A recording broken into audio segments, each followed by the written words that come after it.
And you've been at Sac State for a little less than a year, but you've Yes. been in higher education for a while. Why do you do what you do? Well, because I love students and I love advancing issues of racial equity in education. So I had the privilege of going to school here at Sac State as an undergraduate. I got my bachelor's degree here. I got my master's degree here. I say that I got 2 degrees and a license because I also got married to my college sweetheart. My twin brother went here, and so I just love the institution. But part of what happened is when I was in college, I started in 2000 here, and then come 2001, I was obnoxious in telling every single person who would listen to me that I was going to be the president of Sacramento State. And it wasn't because I wanted the title, it's because I saw that the campus, though it provided a great experience for some students, that for all students that wasn't the case, and particularly our minoritized students. And so I wanted to be able to create a different experience. And so I have literally been working my entire career to get to this moment so I could come back and try to create the experience that our students deserve. So when you were a student here more than 20 years ago and you saw that there wasn't, it wasn't the same experience for everyone, for you, how did that make you feel? Well, it made me feel a sense of pain because I know that there were people who were having challenges and the institution didn't have like the resources and support to address it. And people were experiencing, challenges inside and outside the classroom of faculty members who maybe didn't look like them or care about them or support them in the way that they needed. A lot of our students back then, including myself, struggled with food and housing insecurity.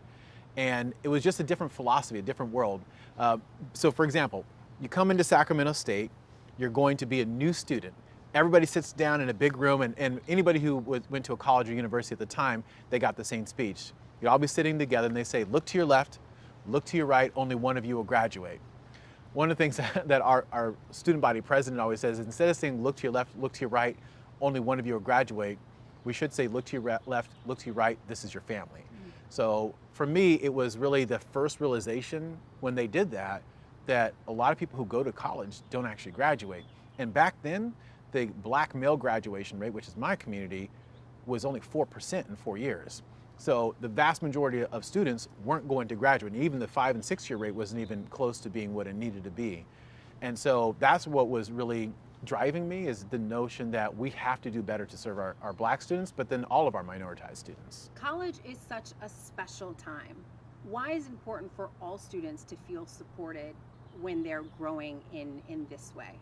Well, you grow in an environment where there's healthy soil, right? And so if the environment isn't one that's healthy, then students aren't going to be able to become their best selves.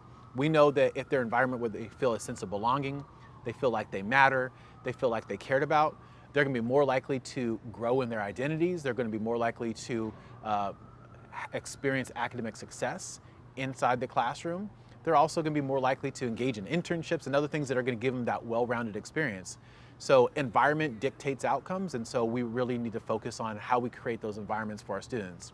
And that's one of the reasons we've been so intentional about creating cultural centers here on campus that serve our black students, our native students, our Southeast Asian and other Asian students. So just being intentional about creating those safe spaces for allyship, for identity development, but also to be around people who you know are rooting for you to succeed, not rooting for you to fail. When you talk about minorities and not just race, your background is very different than most college presidents. How has that served you? Well, I feel like it gives me a different sense of connection to the students. So there's a few things about my background that I think do that. So one, I was born while my biological mother was in prison. So I immediately became a ward of the court and I went into the foster care system. And I grew up in a foster home. I was later adopted in that home, but all of my brothers and sisters are either adoption, guardianship, long-term care, short-term care. And there was over 350 of us who went through the same home. So when people say, how many brothers and sisters do you have? I say, well, I've got, a lot. That's a small college right there. Yeah, it is. 350. It's like, right? It's amazing, but it was also a challenging experience. I'm also a black male. I also struggled with food and housing insecurities while I was in college. And so many of my students have openly heard me talk about the fact that when I was in college, there were times that I would go 2 or 3 days at a time without eating. I would, scrounge up change off the ground. There's a Taco Bell right over there nearby. and I would go and get like a bean burrito and a cup of water just to basically make it my way through. So if there was an event on campus that had food, that had something to drink, I would go to that event just because I needed to eat. And what's cool about it is I learned about all kinds of things that I probably didn't really care about because I was hungry, but I also dealt with housing insecurity. So times I spent sleeping in my car, sleeping in my brother's garage, sleeping in closets, or staying at friends' houses, and even though I had a lot of support from my family, it wasn't enough to basically address the need, especially because of the distance from where they were to where I was. So, in fact, I have an identical twin brother who looks just like me, and he was student body president here. And while he was student body president, he lived in his office because he was homeless. And so I talked to our students about that. So when they see that I'm a former foster kid, when they see that I've experienced some of the ramifications of our prison system, when they know that I'm a black male first generation college student who was low income, who struggled with food and housing insecurities, and that I box, right? It just creates a different sense of connection. And here's one of the things that I appreciate about it. I had a student last semester who came up to me, and this happens all the time, but there's one that really stands out. And he said, "Hey, I saw this interview with you where you talked about, the fact that you were living in your car, and don't tell anybody, but I'm living in my car right now." Mm-hmm. So, I was thinking to myself, like, what, man, maybe I should drop out, maybe I can't make it. But I'm like, then I heard you did it, and I was like, well, if he can do it, then maybe I can do it. And so I know it serves as a source of inspiration for the students. And at the same time, I don't want my students living in their cars, right? And so it's about being really intentional about building services and resources that meet the needs of our students. And part of it is me just reflecting upon what would I have wanted when I was in college. So 20 years after you were here, more than 20 years after you were here, you step on as college president and you have needs that you want to address. One of them was how the school was investing. Yes. Walk us through that whole thought process there. Yeah, so there's been a whole set of different efforts that we've had. It's been a year-long initiative really designed to create a better environment for a specific subset of our students. So basically when I started, we did listening sessions. I did 92 listening sessions, 75 minutes each, with over 1,500 of our students, faculty, staff, alumni, community members, etc., asking them, what is it that makes us distinctive? Where do you want to see us 5 years from now or even tomorrow? And what are the specific things you think we need to do to get there? And we heard lots of great feedback and ideas from students, but in particular, I had listening sessions with students who identified as being part of our Jewish community, and also students who identified as being part of our Palestinian community or allies of either of those communities. Mm-hmm. And there's a whole range of different things that we set into motion beginning at last year. They wanted more food options on campus that were more inclusive because of dietary restrictions. So we've created an inclusive food initiative, and now we have way more options for kosher food and halal food on campus. They wanted us to create centers that are focused on supporting them and their identities and being able to be in places and spaces with people who look like them, who care about them, who can understand them and are trying to advocate for them. So a few weeks ago, we launched our Southwest Asian North African Resource Center, or SWANA Center, that serves that population, and we're really proud about that. And yesterday, we launched our new Jewish Life and Resource Center in partnership with Hillel of Davis and Sacramento to specifically serve that population as well. And so we've been creating also centers, so inclusive food and centers, but I also talked about an understanding, right? Having faculty members who understand them, who understand some of the challenges that they faced. And so we've been creating programming that's going to take place this fall, training on anti-Semitism and also training on Islamophobia so that our educators know how they can best support our students. So those are some examples of how we've been comprehensive.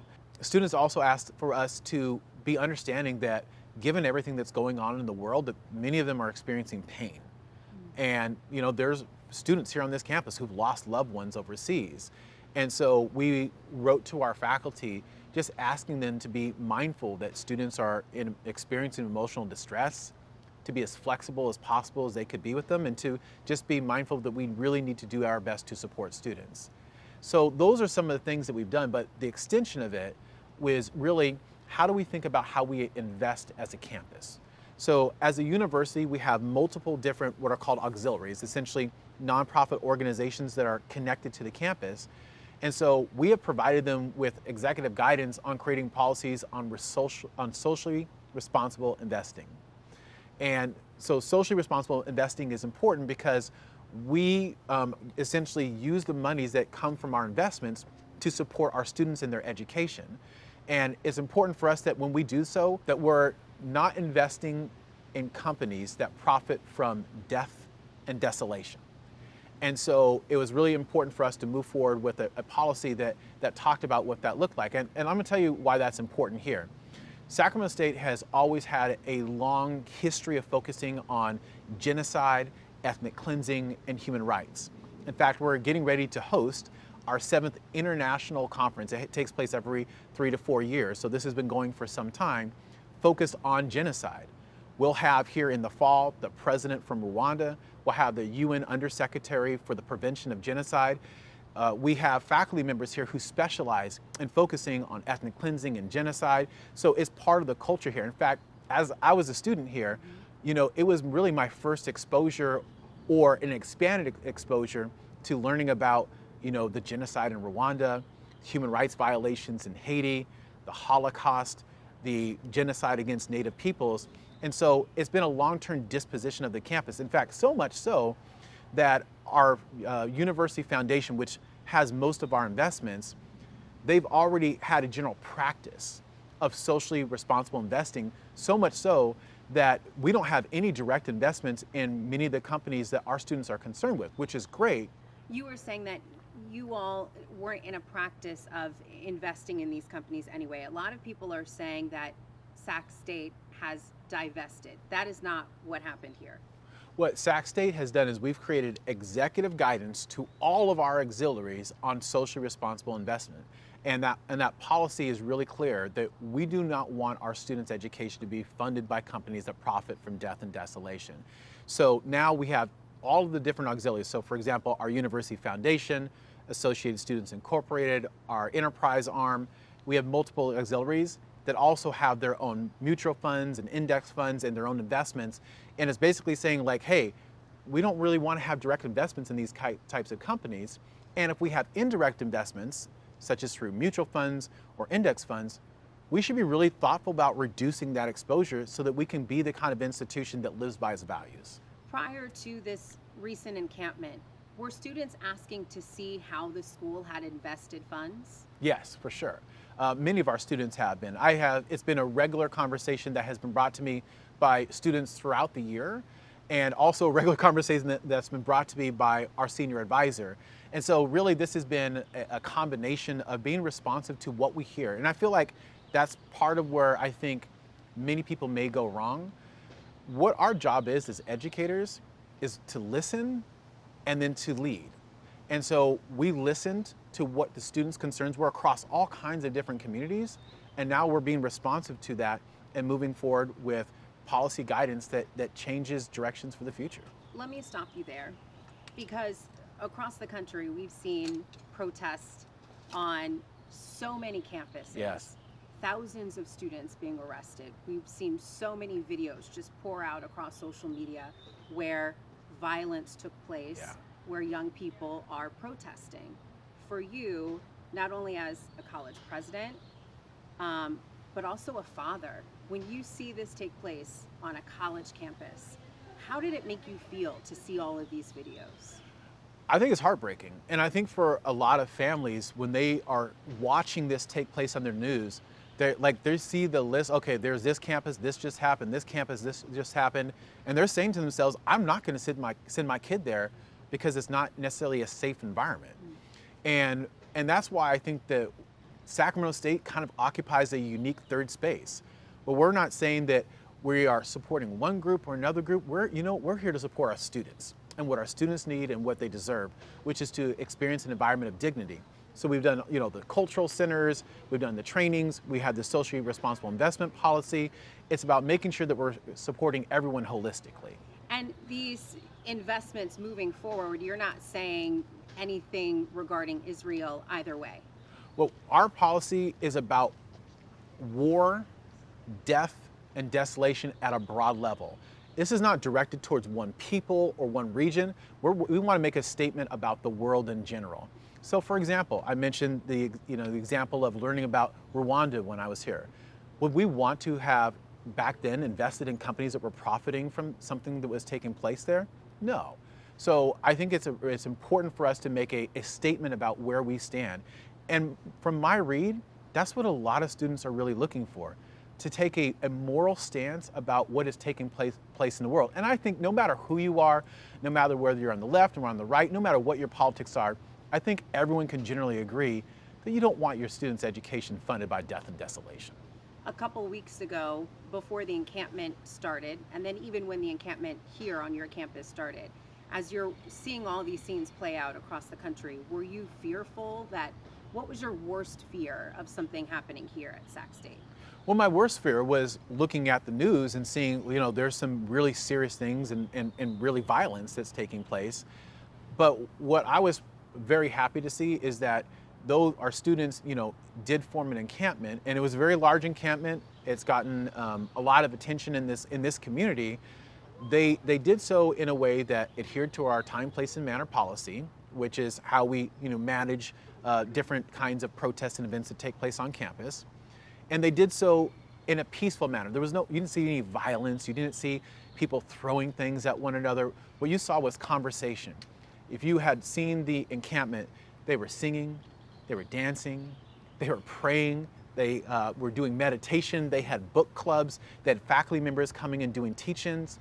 It was an educational process. Now, that doesn't mean that everyone agrees with what was happening.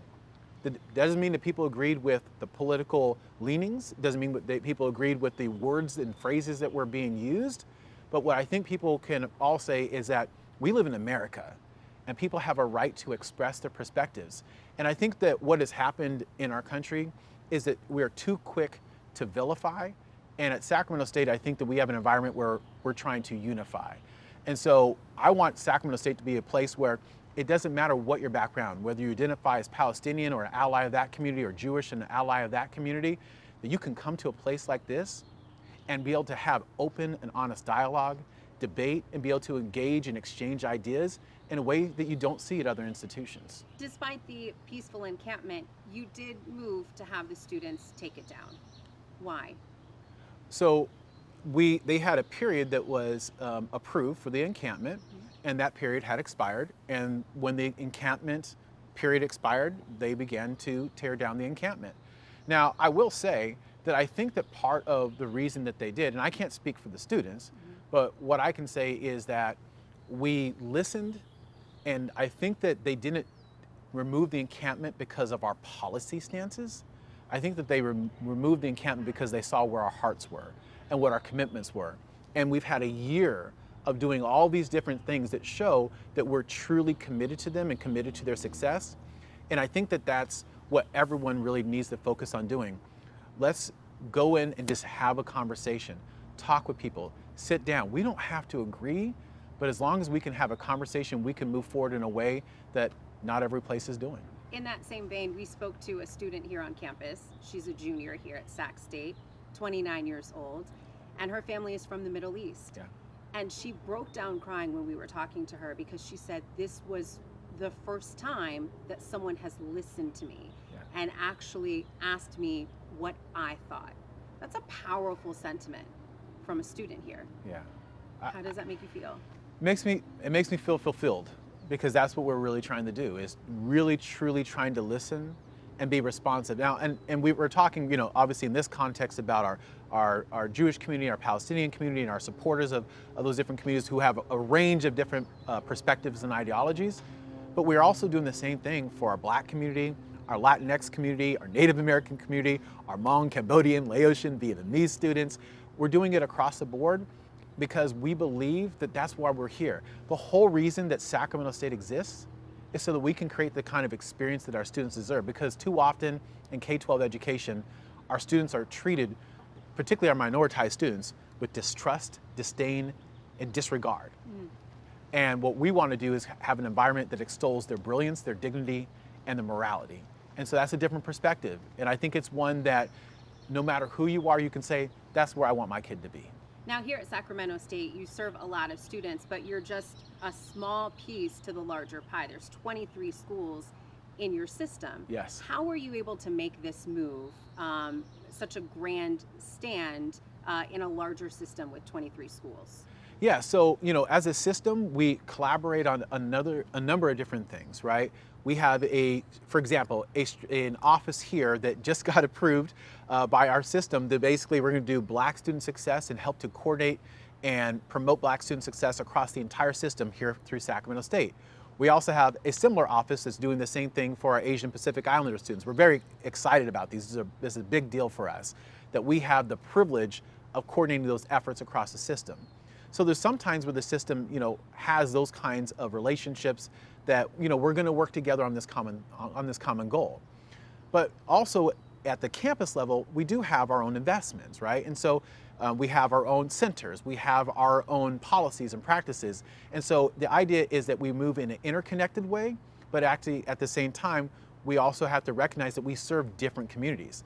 Sacramento is very different from LA, is very different from Shasta County, is very different from other parts of our state. And so there's not a one-size-fits-all approach for how you reach students and meet them where they are. And that, I think, goes back to the whole listening.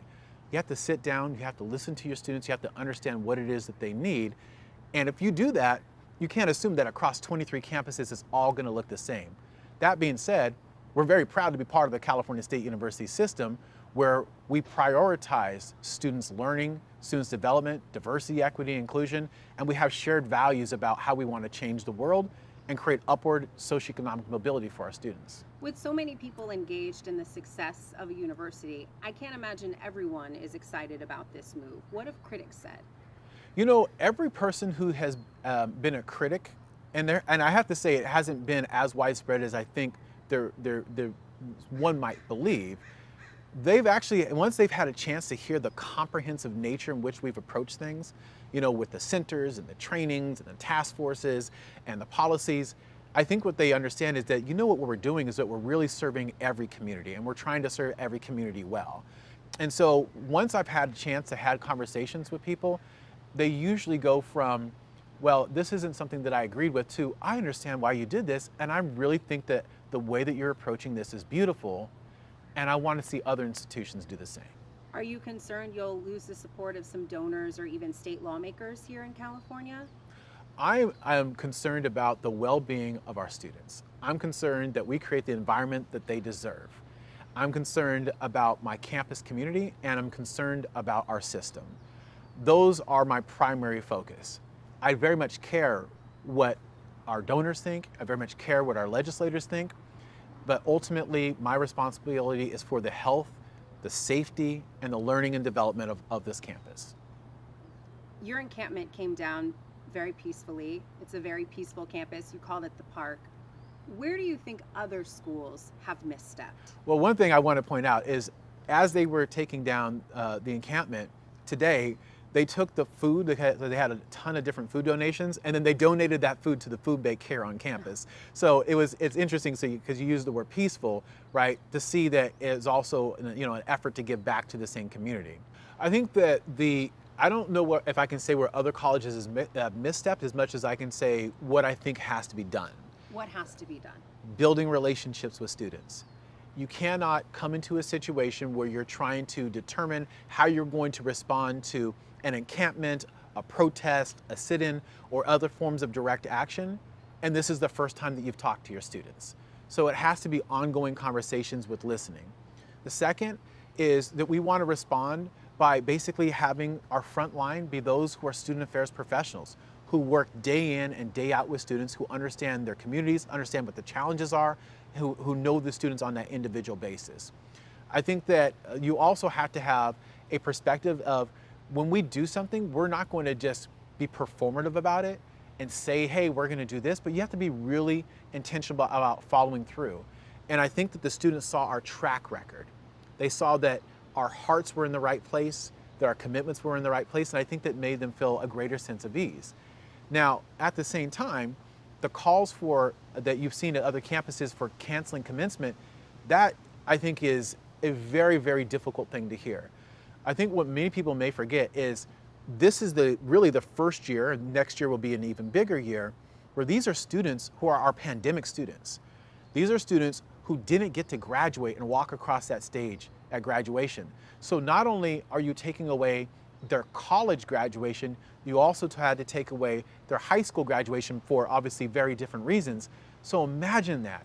This is the first time you're a first generation college student, you've had to struggle your way through to make it to graduation. You had to work multiple jobs. You haven't always had the best experiences on your campus. And you finally get to the point where your family gets to see you walk across that stage and celebrate a job well done. And for you to be able to thank them for what they've done for you. And now you can't do that because that's been stripped away from you. So for us, we're proud that we're moving forward with commencement. And we hope that many institutions make that commitment to create the environment where you lead with listening and love. There are a lot of college communities right now that are in pain. Are these remedies too late? I don't think it's ever too late to do the right things. Building the relationships, being consistent by not just saying things but following through with actions, I think you can always do that.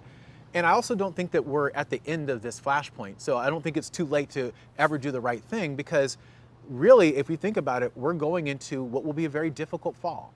The political landscape of our nation is very divided.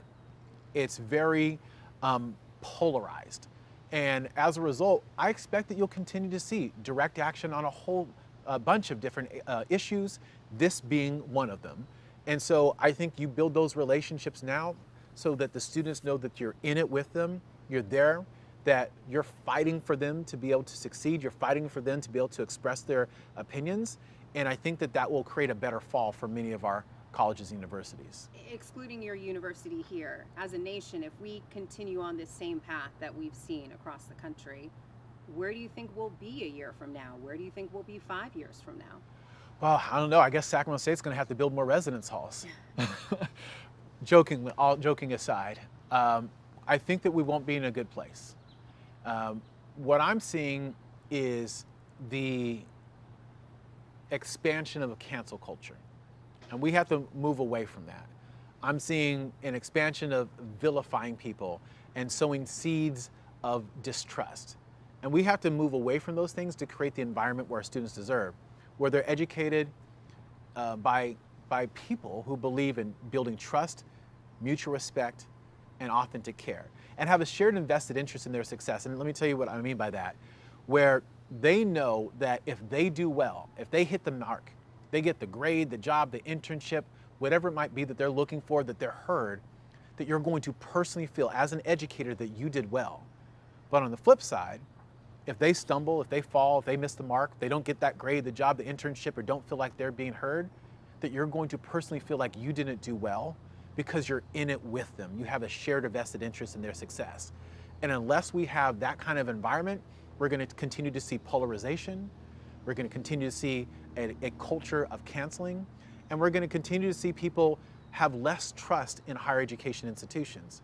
So I believe that we can serve as a model, and that other institutions within our system can serve as a model for what to do. You've mentioned you have to lead by listening. Is it really that simple? Yes, it's really that simple. Lead by listening, but you know the difference between I hear you and I'm listening, right? You have to actually be attentive, be responsive, be actually in the moment with the students. You know, part of what I think here was different is we spent a lot of time with our students before our encampment took place, and with all different types of student communities. But then we were also there and engaged with them when that was happening, so that it wasn't a break in communication. And so I think it's constant communication and doing what is the hard work, right? It's much harder to maintain those relationships. It's much harder to talk to people. It's much harder to engage in environments where people may disagree or there's different viewpoints. But you know what? The fruit of that is what you saw take place here. we had our students voluntarily agree to essentially remove their encampment based upon the policy we have in place. We didn't do this and do this and do that in exchange for them to remove the encampment. They saw where our hearts were, they saw the things that we were already doing and the things that we were continuing to do, and they believed in it. Why is it important for students to be and feel safe on a college campus? Because being and feeling safe is the base of the Maslow's hierarchy of needs, right? If you don't feel a sense of safety and security, there's no way that you're going to be learning, growing, and developing and showing up as your best self in that environment. So in a lot of cases, you all did not call police. There were several schools across the country, even here in California, where they said they would not use police if they didn't need to. But sure enough, you saw police move in with riot gear, with these shields. And this isn't a war zone, it's a college campus. When you see those images as a president, how does that make you feel? What did you think? Well, I got to first tell you how I feel as a person and as an individual, and really as a black male. I have had many challenging interactions with law enforcement. And like many other people in our community, when I see a person who's in a uniform, I get a heightened level of anxiety. I have a response that can be based upon those negative experiences that is a fear response. And when people are in fear, they respond in a protective mechanism, which doesn't always lead to the best outcomes. Now, one of the things that I think is really beautiful here is that we have a really, really amazing police force. We have, I think, a chief of police who really believes in community policing. We have a number of officers, and I think the diversity of our officers, particularly the fact that gender diversity, we have a number of female officers, it creates a different dynamic that I think is really important. So I don't want to have the perception that police weren't engaged. We were closely monitoring everything that was taking place, but we also had security that was there. We also had people from student affairs that were there, and we had a kind of collective force to make sure that we were making sure that we are prioritizing the health and safety of our students while also not intensifying a situation that was already politically intensifying a situation where people already had different viewpoints and where emotions were high. Do you think other universities misstep by bringing in officers with riot gear? So this is where it goes back to every university has to approach things differently. That would not be the approach that I would take here at Sacramento State. I don't want to ever second guess a president who's in an incredibly difficult position, who's getting calls from people on one side and people on another telling them to do this and do that. And I also don't want to downplay whatever intelligence that they're receiving about what plans are that students may have that may fall outside of what was within the values of an institution. But here's the thing that I also think is important for people to understand. For us here at Sacramento State, and I think for many institutions, your students are the reason you're here, and the students really aren't the problem. It's usually people who come from outside the university, are beloved community members who are very passionate but don't really believe that because they're not students here, they don't have to worry about the student code of conduct. They don't have to worry about our time, place, and manner policies. And so they treat things very different. And I think where a lot of campuses have responded like that, I would assume that one of the factors that they're looking at is who is the demographic that's coming in and what element are they bringing with them? And that's protesters, that's counter-protesters, that's counter-protesters to the counter-protesters. So I never want to second guess what anyone has done. All I know is that I think that we handled it right here. So what's the answer? If you're listening to your students, but you have a lot of outside influences coming in, what is the answer when that is involved? When that is involved, then you pull the students aside and say, I'm not here to listen to what our community members have to say about these issues. I'm here to understand what it is that you want to see. And I think that this is one thing that we prioritize here that I think is important. We don't like focusing on what's happening across the world. We don't like focusing on making statements about what's happening across the world. What we want to focus on is what's within our control, what is happening here at Sacramento State. And that's why, creating centers for students, creating trainings for our faculty, that's what's within our control right here, right now. And I think that that's where you have to focus your time and attention. And if you think about that, none of what I just said there deals with outside members who are not part of your community who are coming in who maybe have different intentions and different motivations. Again, it's happening from all political sides because the emotional strain that people are under right now is a lot. Turn on the news, what do you see? Violence. But come to the park, what do you see? Peace. That being said, what is the message that not just college communities, but our communities in general can learn from what happened here? We are in a historic era for sure, where a lot of people have a lot of emotions. Yeah. There's a lot of pain. There's a lot of passion. What is the message here? Not just about Sacramento State, but what is the message here? The message here is to create an environment where people can engage in honest and open dialogue without being vilified or canceled. I realize that that sounds overly simplistic, but that's really what it takes. When you don't see that kind of environment and it gets into a shouting match or putting people down, then you're not really creating the environment the students deserve. I mean, we're a university, right? University, united in diversity.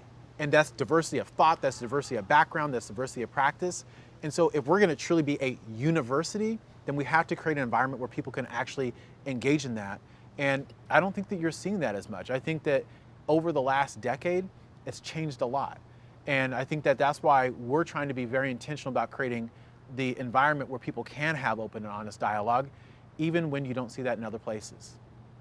So I've definitely heard people say, here and in other places, they're wasting their tuition money, right? Because really you're supposed to be here to learn, to be in the classroom, not to be camping on campus, right? We're not a KOA, we're a university. So what I did is I released a statement to our students, just reminding them that we're nearing the end of the semester. And if they want to make a change in the world, the most important thing they can do is to graduate and walk across that stage and to create upward socioeconomic mobility for their families. That involves them focusing on their final exams, focusing on their final papers. And what I told them is it's time to lock in. I want students to be able to express themselves, to protest, to do sit-ins, and do any type of direct action that they think is important as long as it's in line with our policies. I'm a firm and ardent advocate for freedom of speech and freedom of expression. But I also believe, as an educator, that if you're doing that and sacrificing your learning in the classroom and you're not showing up to your class and you're not doing those things, then you're probably not doing what you're here to do. So sometimes you just have to remind people of why they're here. I know you said that your students, that they are your primary concern, and so everyone else, I guess, is secondary. But what about the critiques from parents or other administrators or people within the CSU system? I haven't received a lot of critiques. What I've received, honestly, is people who more misunderstand what it is that we're doing. People who think that there was some sort of quid pro quo, like, if you leave your encampment, we'll do this. That's not what happened here. The students, we had already put our new directives into place. We let the students know, this is what we've done historically. Here's the things that we're already doing. And again, what I think they saw is that they decided to decamp not because of our policies, but because of where they saw our hearts were. I think that some people do have a challenge with these assemblies, right, that are taking place right now on college campuses, whether it's an encampment or protest. And oftentimes what I'm hearing, particularly from members of our Jewish community, is around the language that's being used. For example, a phrase like "from the river to the sea" means very different things to different communities. And to our Jewish community, it is viewed as a call for genocide, to wiping Israel and the Jewish people off the face of the map. And so you have to understand then, there's a fear response that comes along with that. When I talk to my students, 90% of them, more than 90% of them, the overwhelming majority of them have no desire to call for that. What they're really trying to say is they want to see liberation for the Palestinian people. And so you think about it, one phrase, two totally different meanings. Now, historically, what does that phrase mean? Well, that phrase has historically had a focus on genocide, right? And so then that's where the complexity is. But those are actually a perfect example of what we should be talking about. We should be having panels on our campuses where people talk about, oh, let's talk about this phrase. What does it mean to you? What does it mean to me? What is the historical use of this phrase? Why are you saying it in this way? And actually having dialogue. And that's what we're trying to promote here, is honest dialogue, so we can get to a point where it doesn't matter if you're part of our Jewish community or an ally of that community, or part of our Palestinian community, an ally for that community, or anything in between, that you feel safe. There's a thought that your rights end when someone else's rights begin. So for you as a college president, how is it to govern, right, when you have so many different communities? Can you talk about the balancing act to make sure that everyone feels safe here, that everyone feels heard? Because the students with the encampment feel heard, but then you also have students who are not a part of the encampment, they're pro-Israeli, and so they could feel pain just by walking by this encampment. And then you also have students who have no fight in this either way, and they're just trying to get to finals. Yes. Yeah, so I mean, the answer is it's complex, it's dynamic, and it's hard work. And that's why it doesn't always get done in that way.